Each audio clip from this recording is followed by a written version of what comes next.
অন্যান্য দিনের মতো আজকেও চলে এসেছি নতুন কিছু আয়োজন নিয়ে। নমস্কার, শুভ দুপুর। আশা করি সবাই ভালোই আছেন, আমিও ভালো আছি।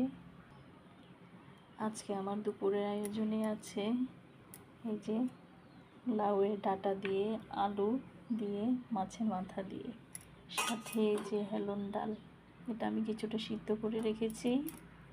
আর অন্যদিকে এই যে মশলাগুলো রেডি করে রেখেছি। এবার রান্নাটা শুরু করব। প্রথমে আমি মাছের মাথাটাকে ভেজে নেব। কড়াইতে তেল দিয়ে দিয়েছি, তেল গরম হয়ে গেছে। এবার মাথাটা ভেজে নেব। দেখুন আমার মাছের মাথা ভেজে নেওয়া হয়ে গেছে। এটাকে এবার আমি নামিয়ে নেব। একই সাইজের আমি দুটো আলু কেটে রেখেছি। আলুগুলোকে এবার কড়াইতে দিয়ে একটু ভেজে নেব। দেখেন আমার আলুটা ভাজা হয়ে গেছে। এটার মধ্যে এবার আমি এই যে লাউর ডাঁটা ওগুলো দিয়ে দেব। এর মধ্যে এবার আমি আস্তে আস্তে মশলা উপকরণগুলো দিয়ে দেব। পরিমাণ মতো লবণ দিয়ে দেব,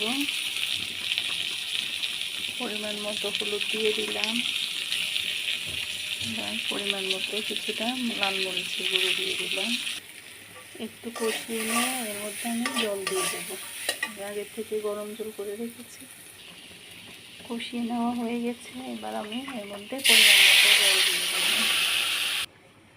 অন্যদিকে আমি যে ঢালটা আগের থেকে সিদ্ধ করে রেখেছি ওটাকে হাত দিয়ে একটু ভেঙে যে ঝোলের মধ্যে দিয়ে দেব।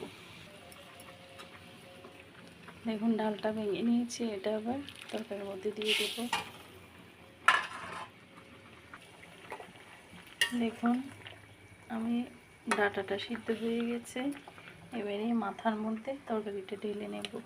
এর আগে আমি যে মশলাটা বেটে রেখেছিলাম এই মশলাটা দিয়ে দেব। মশলাটা আগের থেকে দিয়ে নিই, কেননা মশলা আগে দিয়ে দিলে মশলার ফ্লেভারটা থাকে না।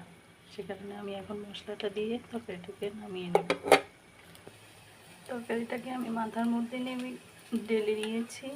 অন্যদিকে কড়াইটা ধুয়ে বসিয়ে দিয়েছি। এর মধ্যে এবার তেল দিয়ে দেব। তেলের মধ্যে আমি একটা শুকনো মরিচ দিয়ে দিয়েছি। এর মধ্যে এবার কিছুটা পরিমাণ পাঁচফোড়ন দিয়ে দেব। পাঁচফোড়নের উপরে একটা তেজপাতা দিয়ে দিলাম। এর মধ্যে এবার আমি তরকারিটাকে ঢেলে দেব। দেখুন তরকারিটা দিয়ে দিয়েছি। এখন যে মাথাটাকে একটু ভেঙে দেব আর 5 মিনিট একটু ভালোভাবে ফুটিয়ে নেব। শেষে একটু ধনেপাতা দিয়ে নামিয়ে নেব। বেশ হয়ে গেছে আমার রান্নাটা। এর মধ্যে আমি একটু ধনেপাতা নিয়ে দিলাম। এবার নামিয়ে নেব। আমার তরকারিটা হয়ে গেছে।